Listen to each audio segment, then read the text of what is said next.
Bismillahirrahmanirrahim. Wa huwa alladzi arsala ar-riyaha busyran baina yaday rahmatih. Wa anzalna minas samaa'i ma'an tahura. Linuhyiya bihi baldatan maytan wa nusqiyahu mimma khalaqna an'aman wa anasiya katsira. Wa huwa Allah Ta'ala iku alladzi dzat arsala ingkang lepas sapa ladzi utawa ingkang ngutus sapa ladzi ar-riyaha ing pira-pira angin wa fi qiraatin ar-riha ing angin.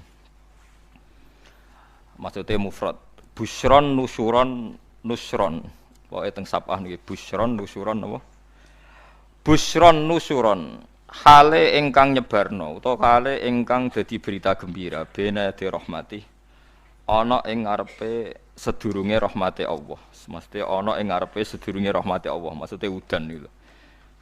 Mutafarriqatan tegese den utus kelawan beda-beda. Kudamal matori ana ing sedurunge udan, ngarepe udan, mukadimah udan niku ana angin. Wa fi qiraatin bisukunis sin kelawan sukunis sin takhfifan nusron. Wa fi ukhra bisukuniha fathin nun nasron masdaron. Wa fi ukhra bisukuniha kelan sukune sin wa dhammil muwahhadah lan dhammai ba badalan nun hale dadi gedene nun kira kita busyron. Terus nak teng sabah iku nusyuron kalian nasron. Terus nak kira kita napa busyron.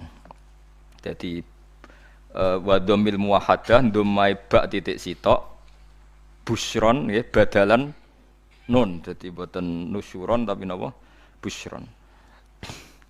Mubasyiratin tegese angin niku nggih berita gembira.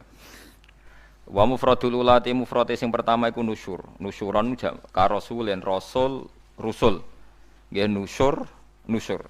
Wal akhirah utawi mufrate sing akhir iku nasyir. Wa anzalna lan nurono ingsun minas sama'i sanging langit ingsun nurono ma'aning banyu tahuron kang nyucekno. Mutahiron tegese kang nyucekno. Kaya anut ana sing nyucekno ora ana banyu najis. Di kula terangno nggih cara mazhab Abu Hanifah banyu iku ora iso najis. Wis pokoke banyu iku nyucekno dadi ora iso napa najis. Tapi kalau dalam mazhab Syafi'i itu air yang tidak sampai 2 kolah. 2 kolah niku ukuran 1/4 itu sekira-kira 1 meter persegi. Berarti kiri kanan atas bawah niku napa? 1 meter niku pun 2 napa? Kolah.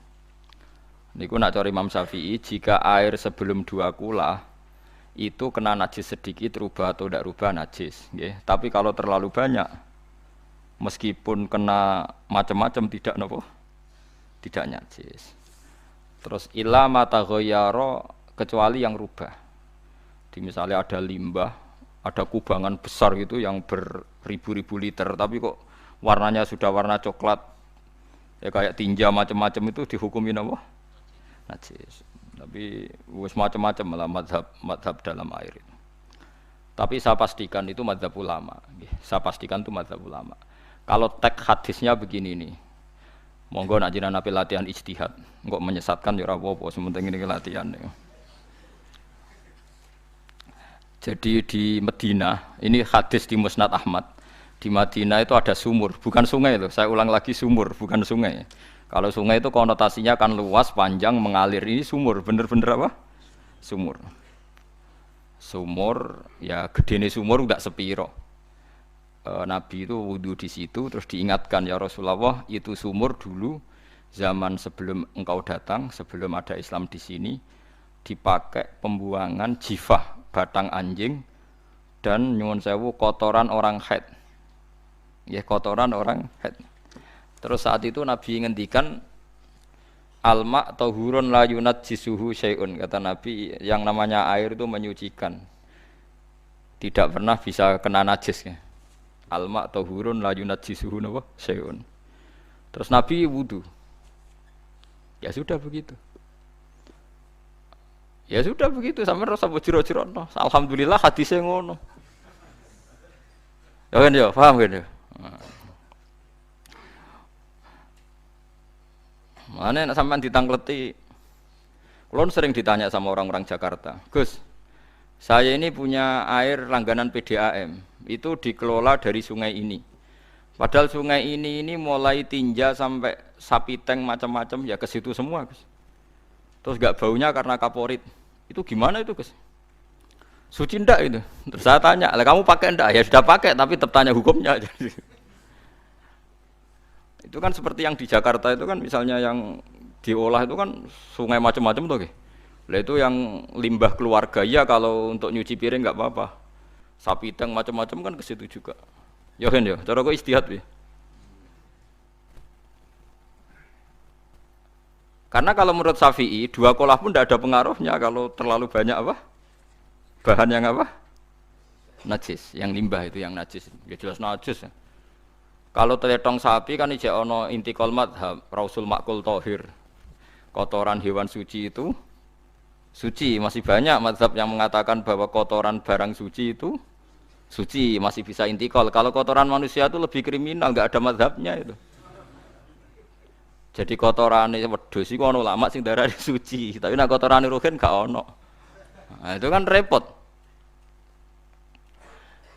Makanya kata sebagian ahli hadis, sebaiknya hadis itu tidak usah diijtihadi, pokoknya Nabi ngendikan begitu gitu. Ya sudah orang terus ya sudah begitu.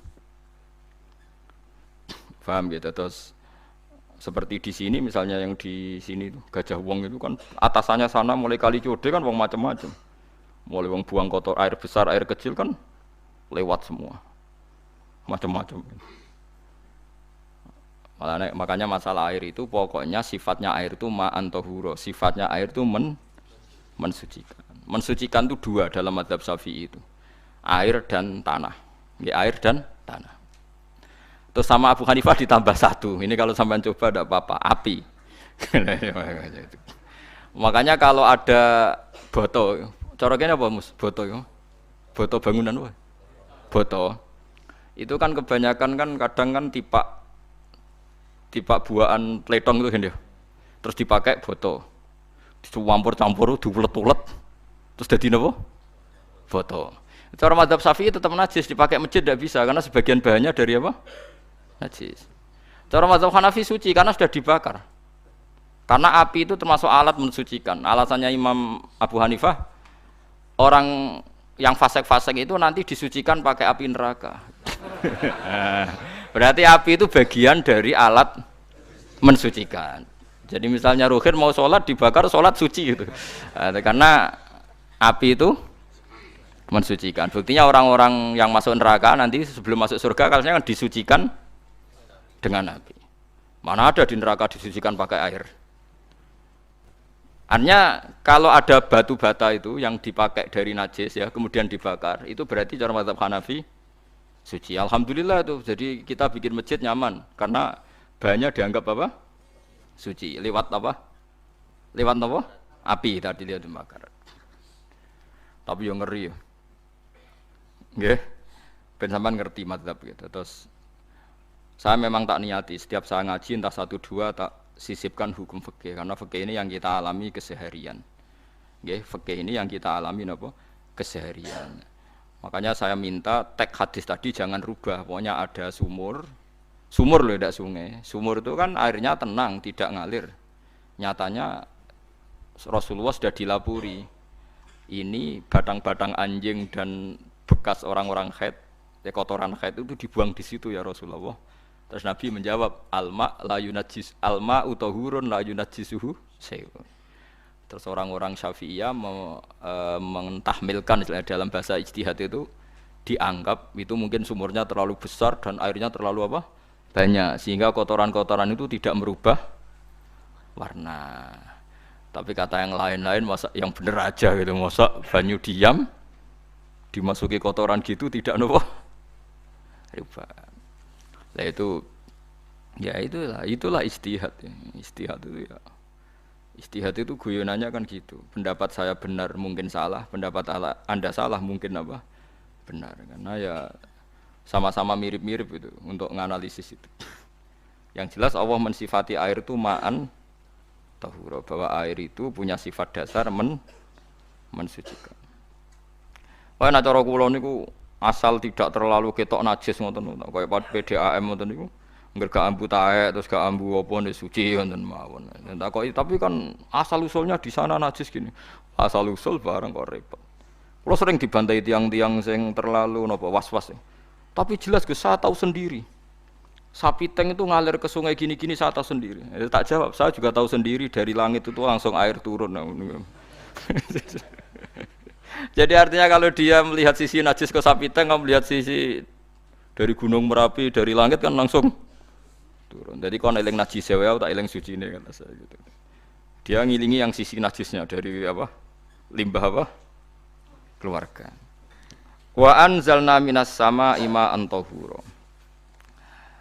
Air itu mensucikan. Nah, terus kedua masalah fikih yang saya jelaskan di sini, tohur itu sifat mubalaghah dalam madhab selain Syafi'i. Saya ulang lagi ya. Kula warai lugat ke. Kalau orang biasa terima kasih disebut syakir, disebut apa? Syakir. Kalau terlalu banyak terima kasih disebut apa? Syakur. Kalau kadang memaafkan disebut ghafir, orang yang memaafkan. Kalau sering memaafkan disebut ghafur. Jadi dalam disiplin lughat kalau wazan fa'ul itu berarti menunjukkan terulang-ulang. Paham nggih Pak? Apa? Terulang-ulang. Sehingga mazhab selain Syafi'i mengatakan air satu ciduk kan ya. Dipakai wudu, setelah itu mustakmalnya dipakai lagi boleh. Mustakmalnya dipakai lagi boleh. Alasannya fa'ul itu mubalaghah gitu loh. Jadi sesuatu yang terulang. Paham ya? Saya ulang lagi ya. Tohur itu kan wazannya fa'ulan. Tohuran berarti wazannya fa'ulan. Fa'ulan itu berarti ikut wazan mubalaghah. Kalau ghafir mengampuni, kalau ghafur sering mengampuni. Syakir terima kasih, kalau syakur sering terima kasih. Berarti kalau tohir suci, kalau tohur sering mensucikan. Nah, makanya selain Syafi'i mengatakan air asal suci mensucikan, dipakai berkali-kali tetap suci mensucikan. Artinya tidak ada mustakmal, tidak ada apa? Tapi kalau dalam mazhab kita kan sekali bekas wudu mustakmal, bekas junub mustakmal karena sudah pernah dipakai sesuci. Nah itu mazhab kita, mazhab Syafi'i. Sama anut di soalnya kalau cerita sama nak kedesek, nganggo sing gampang mawon. Jadi gampang kan? Ya masuk akal karena memang wazan fa'ulan itu untuk tadi untuk litakrir tadi untuk mengulang. Kayak ghafir nyepuro, ghafurun sering nyepuro. Paham ya? Makanya orang itu kalau zalim itu ya zalim. Kalau zalum banget zalime. Makanya disebut Quran wa kanal insanu zaluman jahula. Zalim itu zalim biasa, zaluman banget zalime. Jahil itu goblok biasa, jahulan banget gobloke. Berarti kalau tohuron banget nyuciin berarti diulang-ulang. Makanya mazhab lain mengatakan air itu tidak ada mustakmal. Dan saya kadang ya intikal mazhab begitu. Nah intikal gimana? Coba kalau di hotel itu mustakmal. Hotel itu kan kotaannya cilik toh kan. Tahu nggak hotel mari ruhen. Kotaannya cilik. Terus kalau kita misalnya junub atau apa pakai ciduk itu kan tetap nyiprat toh mus. Nyiprat kena banyu di kotak yang cilik. Jadi kalau gak intikal mazhab pusing kan kita. Iya kan? Terus kemudian intikal lah suci guys. Takoki pangeran, kok nggo bolak-balik intikal madzhab Gusti. Jare sapa jare Gus Pak ngono takoki ngono. Lah kowe muni kowe kok ora takoki malah pusing. Kayak Mbah Khalil Bangkalan itu. Kalau nalkin mayit itu masyhur Mbah Khalil Bangkalan. Tidak nalkin mayit itu. Yo kan yo, aku sibuk urusanku akeh. Takoki malaikat ngenteni Mbah Khalil ditinggal mire. Sing ngono tok. Nalkin meneh. Yo jiyo soe nak takoki malaikat marabbuka man nabiuka ngenteni ketuane. Maksudnya ngenteni dekne. Ya sudah ditinggalin. Ya orang ditakoki wong dekne orang kabudut. Pokoke diwarai kabeh. Nah, terakhir beliau rada modern. Ngenteni ketua rombongan pokoke. Jadi nanti yang jawab itu ketua rombongan. Tapi aja tiru kan ngono takoki malaikat ngentosi Gus Pak. Aku teko tutuki mawon Gusti. Sewen. Yakin muga ruhin ngomong ngoten kula ngomong Mungkar Nakir. Kamu tahu kan tugas standar Anda apa? Ya tugas standare Mungkar Nakir nutuki iku wis biasa wae. Biasa nutuki tak kan apa? Nah itu mungkin bagian. guyone wali ku jek mungkin. Kadang orang itu engkar ndak bisa. Yaitu tadi piye wae resmi teksnya Allah itu yaumana kullu unasim bi imamihim. Nanti manusia dipanggil itu per ketuanya. Bukan per individu kesuwen. Jadi ada teori itu yang mungkin benar. Teori itu yang mungkin benar karena kita nanti di mahsyar juga dipanggil ketuanya dulu. Jadi ya ma'asyarus syafi'iyah, terus Imam Syafi'i disuruh maju, ya ma'asyarul malikiyah. Karena ketua ini nanti yang menciptakan mazhab. Karena ada pepatah an-nasu ala dini mulukihim. Manusia itu ngikuti tradisi ketuanya. Lagi coba orang Indonesia mbok bodoh, mbok ora, mbok pinter, mbok ora nggak Abu Bakar ya radhiyallahu anhu. Coba kalau tradisinya Syiah, mungkin Abu Bakar laknatullah alaih kan gitu. Ya kita tidak tahu, tahu-tahu begitu. Akhirnya kita ketiban apik karena menghormati apa? Sahabat. Artinya ketua itu penting, menciptakan suasana ketua itu penting. Coba kalau tanpa ketua, mungkin kita tidak punya tradisi. Makanya yang dipanggil itu ketuanya. Paham? Makanya sampean milih ketua itu yang benar. Setidaknya orang ikhlas. Misalnya rapati benar, penting ini ikhlas.